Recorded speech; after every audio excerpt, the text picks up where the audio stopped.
حضور صلی اللہ علیہ وسلم کے پاس ایک مہمان آ گئے رات کے وقت میں۔ جب وہ آئے تو حضور نے پوچھا کھانا کھانا ہے؟ تم نے کہا کھانا ہے۔ جھوٹ اور بھوک کو جمع کرنا منع ہے؟ کہا جی کھانا ہے۔ تو حضور صلی اللہ علیہ وسلم نے فرمایا ازواج مطہرات کے گھروں میں پتہ کرو کچھ ہے۔ حضرت ام سلمہ کے گھر میں پتہ کیا تو کہا یا رسول اللہ 4 دن سے روٹی نہیں پکی۔ حضرت زینب سے پوچھا تو کہا حضور کئی دن سے چولہا ہی نہیں جلایا۔ حضرت عائشہ صدیقہ، حضرت میمونہ، حضرت سودا، تمام گھروں سے بظاہر یہ دو جہاں کے شاہ ہیں، پر پاس کچھ رکھتے نہیں۔ دو جہاں کی نعمتیں ہیں ان کے خالی ہاتھ میں، ہر چیز ہے پر فقر اختیاری ہے، کوئی شے نہ ملی۔ نبی پاک صلی اللہ علیہ وسلم نے مسجد میں اعلان کیا، فرمایا کون ہے جو میرے مہمان کو روٹی کھلائے؟ ان لفظوں کا حسن کوئی حسن والا ہی سمجھ سکتا ہے۔ فرمایا کون ہے جو میرے مہمان کو کھانا کھلائے؟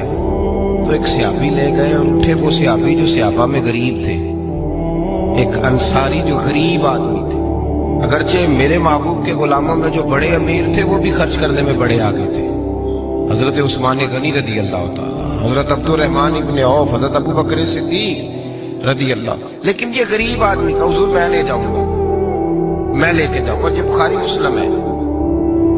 حضور نے فرمایا لے جاؤ۔ وہ اب صحابی گھر لے گئے اور بیوی سے مشورہ کیا، بات پہ غور کرنا، ہر چیز کی بھوک دیکھی جا سکتی ہے، بچوں کی نہیں دیکھی جا سکتی۔ انصاری حضور کے مہمان کو گھر لے گئے، جا کے بیوی سے مشورہ کیا، کہا بھلی مانس گھر میں کچھ ہے؟ تو اس نے کہا تھوڑا سا بچوں کے لیے کھانا رکھا ہے۔ بچوں کے لیے؟ بچے تو بزدل کر دیتے ہیں، بچے تو آدمی کو بزدل کر دیتے ہیں، بچے تو مار دیتے ہیں، کلیجہ پھٹ جاتا ہے بچہ بھوکا ہو، نیند نہیں آتی۔ اب صحابی اپنی بیوی سے کیا کہتے ہیں؟ کہتے ہیں بچوں کو بہلا کے سلا دے، اور رسول اللہ کے لیے نہیں، رسول اللہ کے مہمان کے لیے، بھائی نبی پاک کے لیے نہیں، حضور کے تجھ سے در در سے سگ اور سگ سے ہے مجھ کو نسبت، میری گردن میں بھی ہے دور کا پٹکا تیرا، تجھ سے در در سے سگ سگ سے ہے مجھ کو نسبت، لمبی بات ہے۔ بچوں کو سلا دو۔ بی بی نے بچوں کو سلا دیا تو میاں بیوی کا مشورہ ہوا کہ مہمان کے ساتھ بیٹھ کے روٹی کھانا بھی سنت ہے۔ تو اب مہمان کے ساتھ بیٹھ کے کھانا بھی ہے تو کھانا ہے ایک دو آدمی کا۔ اب خاوند اپنی بیوی کو تیار کرتا ہے کہ میں بھی کھانے میں بیٹھ جاؤں گا، تو بھی بیٹھ جانا، اور جب مہمان کھانے میں ہاتھ ڈال لے تو اٹھنا، کہنا او ہو دیا تو صحیح کیا ہی نہیں، ابھی بجھ جائے گا، اور جا کے دیا بجھا دینا۔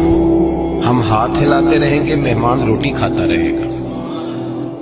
اور یار اس درد کو، اس کیف کو سمجھو، گھر میں بچے بھی بھوکے، بچوں کی ماں بھی بھوکی، بچوں کا باپ بھی بھوکا، دسترخوان پہ روٹی لگ گئی، روٹیاں چون ڈالی، بی بی اٹھی کہنے لگی او ہو چراغ تو صحیح کیا ہی نہیں، یہ تو بجھ جائے گا۔